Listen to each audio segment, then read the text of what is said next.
Untuk Nusa Penida memang booming sekali yang berkunjung tiap harinya pun. Cuma akses jalan terutama untuk kepentingan tamu biar nyaman berwisata di Nusa Penida. Gua Jepang mungkin sekarang itu biar bisa dilestarikan, namanya peninggalan kan, apalagi punya tempatnya historis ada, di samping tempatnya strategis, potensi pariwisata juga kan. Itu Pasar Galiran itu kan penopang perekonomian masyarakat Kelungkung.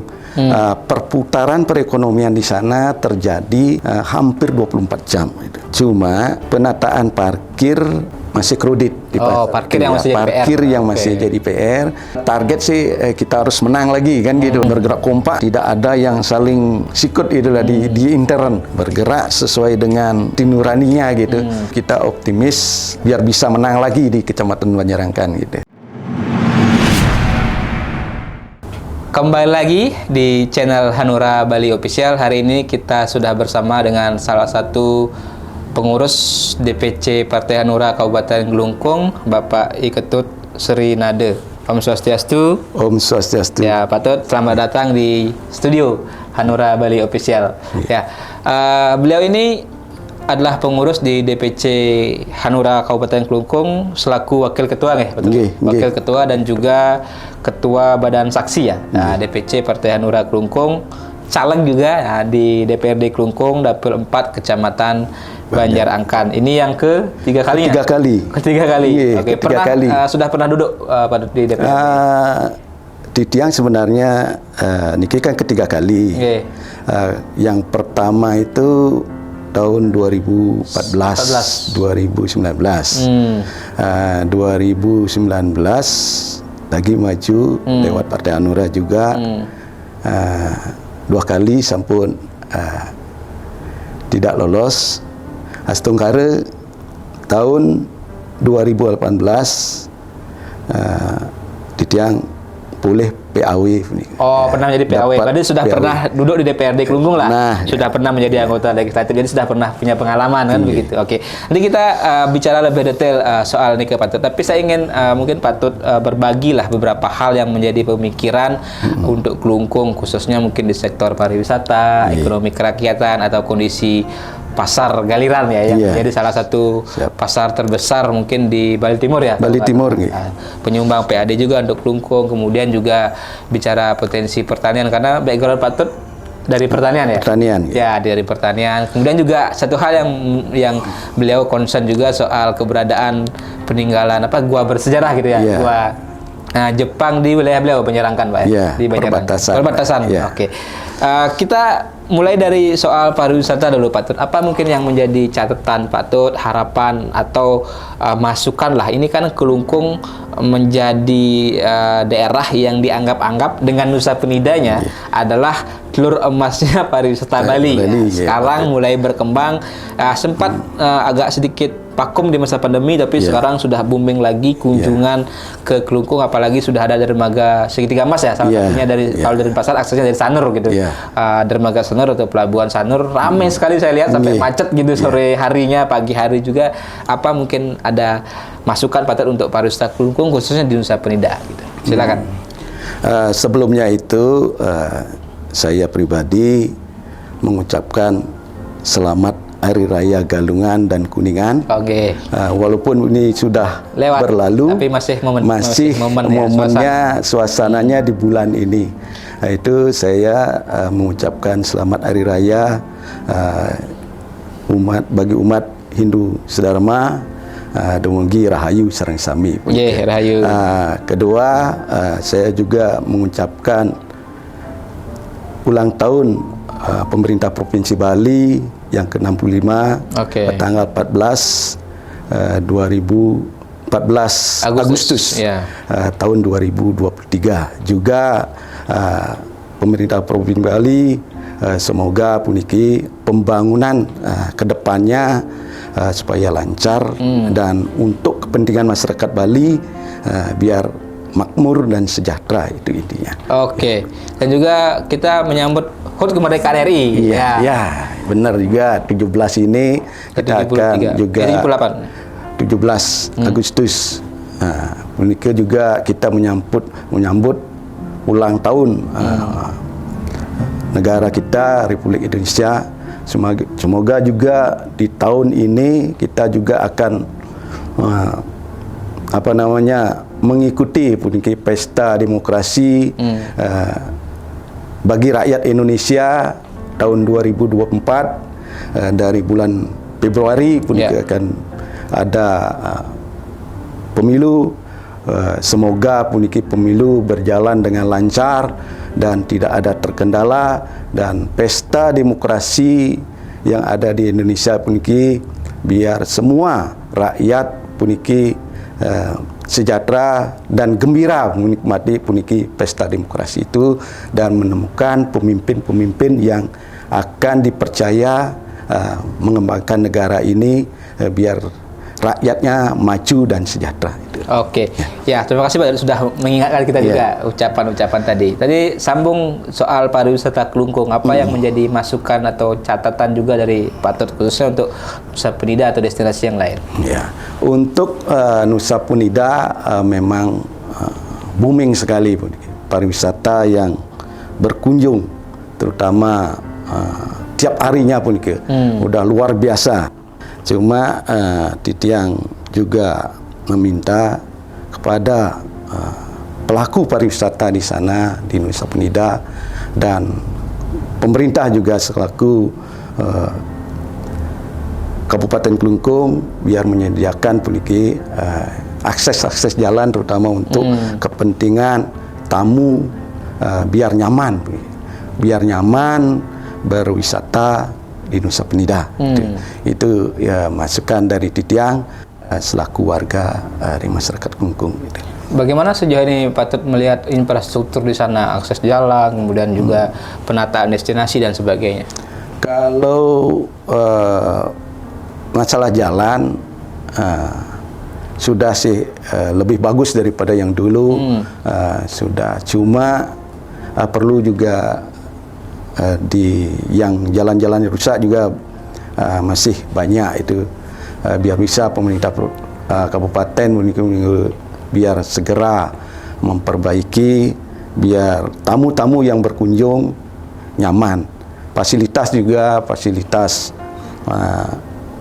terutamanya penginapan itu biar bisa tamu itu nyaman, fasilitas lengkap, berarti pariwisata kita kan bagus jadinya. Apalagi pariwisata khususnya di Bali kan pendopang namanya perekonomian kita. Itu. Dan tadi juga disinggung masalah Gua Jepang yang ada di Kecamatan Banjarangkan itu juga di wilayah kami, dapil 4 Kecamatan Banjarangkan itu dumugi wakil-wakil yang ada yang bisa nanti terpilih mewakili masyarakat yang ada di Kecamatan Banjarangkan. Itu ada gua peninggalan zaman dulu, itu kondisinya di saat hujan itu sering terjadi longsor. Longsor itu sangat juga membahayakan pengguna jalan, masyarakat kita juga yang melewati jalur itu. Ini sudah sih ditata sama pemerintah sekarang. Semoga ditincapkan lagi, terutama yang di pinggir jalan itu banyak juga pohon-pohonan yang ada di atas Gua Jepang itu biar dirapikan. Itu masukan kita. Sejauh ini apa yang difungsikan dari keberadaan Gua Jepang itu, dan mungkin kita untuk mengingatkan juga generasi muda nilai historis atau nilai sejarah dari keberadaan gua itu apa yang bisa Patut bagikan? Nilai historisnya punika kan itu satu pernah juga dipakai objek wisata, dan sekarang maunya dari pemerintah desa Banjarangkan sudah mulai membangun wisata desa itu. Nah, itu kebetulan sekali itu yang baru ditata oleh pemerintah desa Banjarangkan itu adalah di sungai dengan sungai Bubuh, Tukat Bubuh itu. Tukat Bubuh itu udah mulai ditata untuk pariwisata destinasi wisata desa itu. Ya. Itu ada kaitannya nanti dengan gua itu. Ada halaman juga di depan gua yang di pinggir selatan itu bisa dimanfaatkan dan pernah juga dipakai tempat untuk kuliner juga. Kuliner khas Kabupaten Kelungkung di sana. Ya, itu sudah pernah dan itu bisa untuk parkir juga. Ya. Jadi secara historis Gua Jepang ini digunakan dulu untuk apa ya? Untuk di era kemerdekaan gitu ya. Tempat persembunyian ada seperti apa? Mungkin bisa sedikit. Untuk dulu itu kan penjajahan zaman Jepang, namanya Gua Jepang. Mungkin pada saat Jepang menjajah kita, kemungkinan itu sebagai tempat bentengnya kira-kira para pejuang kemerdekaan. Ya, para pejuang kemerdekaan. Dan sekarang itu biar bisa dilestarikan, namanya peninggalan kan, apalagi punya tempatnya historis ada, di samping tempatnya strategis, potensi pariwisata juga kan. Oke. Nah, itu dari sisi keberadaan Gua Jepang. Tapi yang Pak juga sempat singgung tadi kita ngobrol-ngobrol adalah potensi sebenarnya ekonomi kerakyatan atau sumber juga menjadi sumber PAD juga bagi Kabupaten Kelungkung, keberadaan pasar, apa istilahnya, pasar umum Galiran gitu ya. Pasar umum Galiran di kota ya. Di kota. Nah, itu mungkin Pak bisa cerita pasar ini seperti apa. Ini kan kalau nggak salah sempat sudah ada revitalisasi gitu ya. Dan menjadi salah satu pasar terbesar di Bali Timur kalau tidak salah. Nah, potensi pasar ini Pak untuk menggerakkan ekonomi kerakyatan, UMKM, termasuk menyerap hasil bumi, hasil pertanian, mungkin dari Bali Timur, Karangasem, Kelungkung, atau yang terdekat juga Bangli gitu, seperti apa? Begini, untuk pasar Galiran itu kan penopang perekonomian masyarakat Kelungkung. Perputaran perekonomian di sana terjadi hampir 24 jam itu. Oh, 24 jam di pasar itu ya? Jam ya di pasar itu. Satu masyarakat Kelungkung juga yang bertani, seperti pertanian itu ada pertanian bunga, itu bunga-bunga yang dipakai untuk canang, itu bisa muter sana. Salah satunya kalau nggak salah yang saya lihat aktivitasnya begitu banyak adalah jual beli bunga gumitir dan pacah, bunga gitu pacah ya. Itu juga itu sangat sekali itu mendopang perekonomian masyarakat, khususnya petani. Itu dia di samping punya pekerjaan yang lain, itu bisa dipakai sambilan untuk menambah perekonomiannya, untuk menambah uang bulanannya, anggap begitu ya. Kerja 8 jam, sisanya itu bisa dipakai untuk menggarap sepeta atau 2 petak tanah, itu dipakai untuk nanam bunga itu. Dan itu pemasarannya bagus, cepat itu, karena wilayah pasar dekat dengan wilayah yang ada di Kabupaten Kelungkung, terutama ini di wilayah Kabupaten Kelungkung Daratan ini. Ya, itu di samping itu juga ada petani-petani yang dari luar kabupaten, seperti Karangasem yang dekat dengan Kelungkung, Bangli juga, itu termasuk Gianyar juga ada yang mengambil gitu hasil-hasil pertanian yang ada di Kabupaten Kelungkung untuk diedarkan kembali, dipasarkan kembali ke wilayahnya masing-masing itu. Itu sangat sekali membantu keberadaan pasar Galiran terhadap masyarakat kita, dan itu juga sumber PAD dari Kabupaten Kelungkung. Nah, itu kan bicara pasar Galiran, perputaran ekonomi tadi yang Pak Tut sampaikan 24 jam. Hampir 24 jam ya. Apa mungkin yang masih menjadi catatan Pak Tut juga bagian dari Hanura Kelungkung, dan juga masukan lah untuk peningkatan pasar Galiran ini setelah juga pasca revitalisasi begitu. Apa yang mungkin masih dirasakan masih kurang atau masih perlu peningkatan?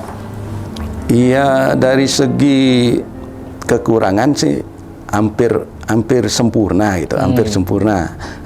Cuma penataan parkir masih masih kredit di pasar. Parkir yang masih jadi PR. Parkir yang masih jadi PR karena kendaraan yang masuk ke pasar itu hampir membludak tiap hari, membludak tiap hari, dan kebutuhan parkir juga masih terbatas. Ya. Nah, solusi parkir itu kira-kira ada apa tuh? Apakah misalnya memungkinkan ada menambah kantong parkir atau mungkin nanti seperti apa kira-kira bisa dilakukan? Masalah parkir ada sih solusinya yang ada di terminal, cuma saat ini masyarakat juga enggan parkir di terminal karena jalannya lumayan jauh ke pasar itu, dan di terminal kan itu dipakai juga grosir, grosir pedagang-pedagang yang pakai mobil juga dipakai di sana itu. Kadang-kadang masyarakat yang ke pasar itu biasanya kalau parkirnya di terminal itu jalannya jauh. Itu mungkin perlu edukasi juga sebenarnya gitu ya. Benar ya. Itu kan banyak hal yang Pak Tutut sudah sampaikan tadi, masukan juga untuk pemerintah Kabupaten Klungkung. Ini saya ingin bicara lebih ke personal lah, mungkin beberapa poin terakhir juga. Ini kan ketiga kalinya Pak Tutut nyalon ke DPRD Klungkung dari partai yang sama, Hanura, dari awal 2007 bergabung. 2007 bergabung. Berarti baru-baru berdiri ya jadi. Iya, benar. Ikut mengawali berarti Hanura di Bali lah salah satunya. Kenapa Pak Tutut tergerak kembali untuk nyalek yang ketiga kalinya, kemudian apa yang menjadi concern lah ingin Pak Tutut perjuangkan untuk Klungkung, khususnya juga dari Dapil Banjarangkan tadi? Saya dulu menceritakan pengalaman saya dulu Pak ya.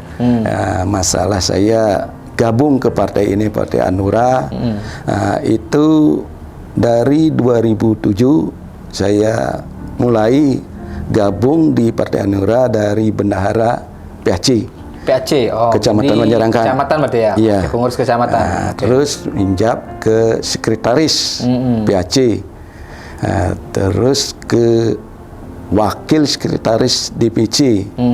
Lanjut terakhir wakil ketua DPC. Itu perjalanan Titiang tahun 2009 Titiang ninten maju. Tidak maju, yang fokus pada waktu itu ngayah di Desa Adat, terus Klian pada waktu itu, yang fokus dulu karena ini baru yang fokus yang tidak nyalon 2009. 2014 dikasih tugas lah karena yang udah berhenti jadi Klian, Klian Adat, Titiang dikasih mandat dari Bapak Ketua DPC pada waktu itu untuk maju sebagai calon anggota DPRD. Pemilihan pada waktu itu Hanura menang di Dapil Kecamatan Banjarangkan. Dari 7 kursi yang didapatkan, Hanura mendapatkan 2. 2 kursi waktu itu. Iya, waktu itu menang. Jadi pemenang di Dapil Tiang itu Kecamatan Banjarangkan. Setelah perjalanan itu ada salah satu kader kita yang mundur dari partai kita Hanura. Dia masuk partai lain. Nyalek ke partai lain lah. Partai lain. Berarti di pemilu 2019. 2019 ya. Itu terjadilah pergantian antar waktu. PAW. Ya. Ke Titiang dados PAW. Menggantikan yang mundur tadi, yang nyalek pindah partai tadi.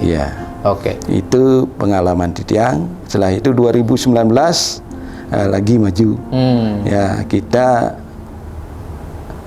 semua partai dapat satu-satu, dari 7 satu-satu dapat. Berarti sebenarnya sangat merata kekuatan kalau kita bicara Dapil Banjarangkan merata merata lah, tidak ada yang mendominasi. Cuma kita 2014 kita sebagai pemenang tadi. Kemudian 2024 bagaimana optimisme Pak Tutut dan apa mungkin yang menjadi pembeda lah? 2024 sangat berbeda sekali karena di Dapil 4 Kecamatan Banjarangkan kita kehilangan 1 kursi karena jumlah kuota penduduk berkurang. Di Kecamatan Nusa Penida menambah kota penduduknya, jadinya dari 7 menjadi 6 kursi di Kecamatan Dapil 4 Kecamatan Banjarangkan. Yang di Nusa Penida dari 8 menjadi 9. Itu terjadi pergeseran penduduk itu. Karena mungkin karena pariwisata di Nusa Penida itu mengalami kemajuan pesat, menambah jumlah penduduk yang ada di Nusa Penida, yang dulunya merantau mungkin lagi kembali karena di Nusa Penida sekarang ini penduduknya sudah nyaman lah itu, nggak perlu lagi keluar cari kerja gitu. Jadi sebenarnya semakin ketat kompetisinya di Banjarangkan ya dengan berkurang 1 kursi. Tapi optimisme Patut, berarti kan sekarang Hanura punya 1 kursi. Akan menargetkan menjadi 2 kan begitu? Target sih kita harus menang lagi kan gitu. Target kita ya. Walaupun ada pengurangan jumlah kursi. Bagaimana optimisme Patut atau mungkin apa yang dipersiapkan? Kita itu bergerak kompak sama caleg yang ada, terutama caleg Hanura yang ada di Dapil 4 kita itu bergerak kompak. Ya, tidak ada yang saling sikut itulah di intern. Ya, itu kita kompak dan bergerak sesuai dengan hati nuraninya gitu. Itu kita optimis biar bisa menang lagi di Kecamatan Banjarangkan gitu. Minimal kita bertahan gitu, target kita harus menang gitu. 2 kursi ya. Nah, terakhir sebagai sebuah closing, apa mungkin ajakan Patut kepada masyarakat juga melihat positioning Partai Hanura di 2024 dan hal-hal yang ingin diperjuangkan untuk Kelungkung lah. Silakan penegasan saya sebagai sebuah penutup. Begini Pak, karena basic saya kan petani. Seandainya masyarakat Kelungkung terutama di Dapil Banjarangkan mempercayai Titiang sebagai wakilnya, jelas Titiang akan memperjuangkan uniki pertanian yang ada khususnya di Banjarangkan. Karena di sektor di kecamatan kita khususnya Dapil Banjarangkan kan pertanian itu. Potensinya. Ya itu. Apa produk unggulan sana Pak? Atau hasil komoditas hasil bumi? Kalau hasil buminya seperti saya katakan yang tadi itu bunga, itu dan hasil palawija. Ya. Karena kalau yang bersifat yang kayak cengkeh tidak cocok itu di wilayah kita. Itu potensinya dan itu memang benar-benar perlu dimajukan, terutama kita seandainya kita terpilih, kita bisa memperjuangkan masyarakat itu untuk bisa mendapatkan penyuluh dari pertanian biar bisa hasil pertaniannya meningkat itu. Ya. Jadi potensi pertanian di Kelungkung secara umum khususnya di Banjarangkan yang akan digali gitu dengan pendampingan dari penyuluh termasuk bantuan-bantuan mungkin dukungan infrastruktur pertanian. Ya, seperti pupuk gitu bisa kita perjuangkan itu, bisa minimal pupuk yang diperlukan oleh masyarakat itu gampang dicari. Ya, karena kan selama ini kendalanya adalah pupuk subsidi itu susah atau langka, bahkan seringkali langka kan begitu. Ya. Astungkare sih di kecamatan kita untuk pupuk masih bisa teratasi. Ya. Itu menjadi perhatian beliau Pak Ketut Sri Nade ya. Semoga ini menjadi perjuangan yang bisa juga memberikan kemenangan, harapannya untuk Hanura kembali menang, khususnya di Dapil beliau Banjarangkan 2 kursi seperti 2024. Jadi siklus 10 tahun mungkin menjadi harapan kembalinya kejayaan Hanura di Kelungkung khususnya di Banjarangkan. Sukses semua Niki.